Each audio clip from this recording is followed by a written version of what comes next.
వందనాలని ప్రైజ్లాడు. అందరూ బాగున్నారు కదా. వాక్యంలోకి వెళ్ళే ముందు చిన్న ప్రార్థన చేసుకుందాం. స్తుతులపైన ఆసీనుడైన దేవ, నీకు స్తోత్రాలు, నీకు వందనాలు నాయన. గడిచిన కాలం అంతయు ప్రభ మమ్మల్ని కాచి కాపాడు ప్రభ, నీ రెక్కల చాటున మమ్మల్ని భద్రం చేసినందుకు నీకు వందనాలు నాయన ప్రభ.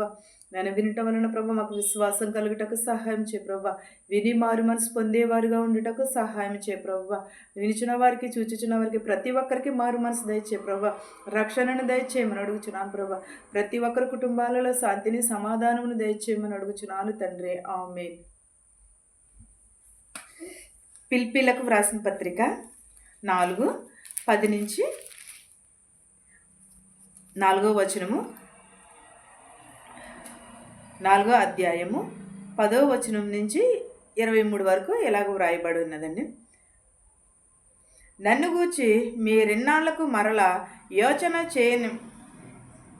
చేయని సంగతి ప్రభువునందు మిక్కిలి సంతోషించితిరి. ఆ విషయంలో మీరు యోచన చేసి ఉంటరి కానీ తగిన సమయము దొరకకపోయాను. నన్ను గూర్చి మీరు ఇన్నాళ్లకు మరలా యోచన సాగించితిరి అని అంటున్నాడు. దేవుని గూర్చి మనం ఏం చేయాలి? విజ్ఞాపనను చేయాలి. మన కోసమే కాదు, మన మారు మనసు కోసమే కాదు, మన బిడ్డల కోసమే కాదు. నాకు పొలం ఇవ్వు, ఇది ఇవ్వు, అనేది ఇవ్వు అని అడగటమే కాదు కానీ ప్రభువునందు మిక్కిలి సంతోషించాలి మనము. ఆ సంతోషం ఎక్కడ వస్తుంది? దేవుని సన్నిధిలోనే మనకి దొరుకుతుంది. ఆ సంతోషం కూడా దేవుని యందు మనము ఆనందించేవారుగానే ఉండాలి.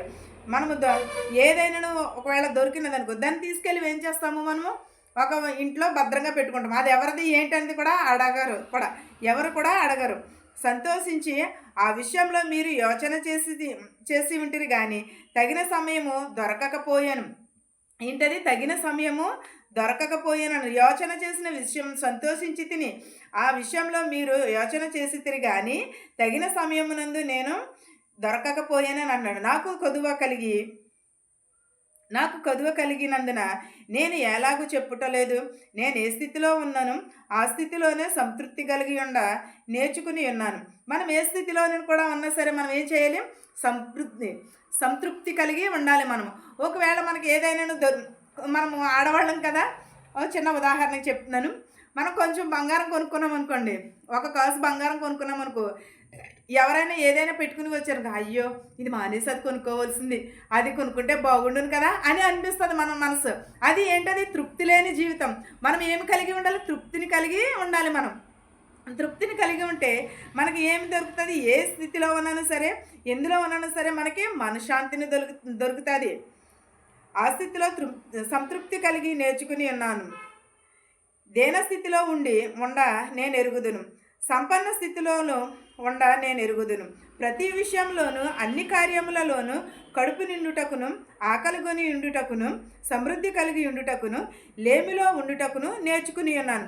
ఏమి నేర్చుకుని ఉండాలి? మనము ఏ స్థితిలోని కూడా సమృద్ధి కలిగి జీవించటము నేర్చుకోవాలి. ప్రతి విషయంలో అన్ని కార్యంలోనూ కూడా మనము సంతృప్తి కలిగి నేర్చుకోవాలి. ఆకలిలోనేమి, కలిమిలోనేమి, సంపదలోనేమి, దేంట్లో అయినా సరే సంతృప్తి కలిగిన జీవితమును మనము కలిగి ఉండాలి. సంతృప్తి లేని జీవితానికి మనశ్శాంతి ఉండదు, ప్రశాంతత ఉండదు. మనం ఏది చేసినా సరే మనకి బుర్రలోకి నాటుకోదు. మనం ప్రశాంతతను కలిగి ఉంటే, సంతృప్తిని కలిగి ఉంటే ప్రతిదీ కూడా సంతృప్తిగానే ఉంటుంది. మన సంతృప్తి లేని జీవితము ఎంత జీవించినా కూడా మనకి అది వ్యర్థమే. ఒక ఆకలి వేసినా సరే ఏది వేసినా సరే మనము సంతృప్తిని కలిగి జీవించాలి. ప్రతి విషయంలోనూ కూడా మనము సంతృప్తిని కలిగి